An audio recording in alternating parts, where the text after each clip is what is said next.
আজকে তো আপনারা গোবিন্দগিরি যাওয়ার জন্য সুন্দর হলুদ রঙের বস্ত্র পরে এসেছো সুন্দর আনন্দ নেওয়ার জন্য।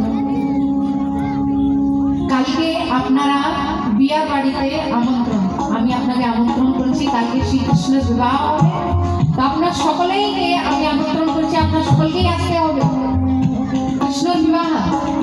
আর দেখো বিবাহের মধ্যে আমরা হচ্ছে ছেলেবেলা বরযাত্রী, আর আপনার সকলেই হচ্ছে কন্যা যাত্রী।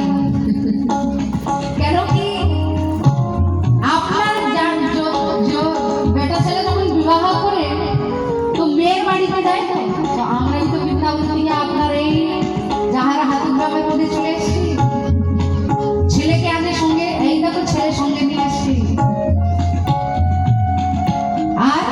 আর কি হয় বরযাত্রীর মধ্যে সাজবাজ, এই দেখুন সব সাজবাজ নিয়ে এসছি আমরা।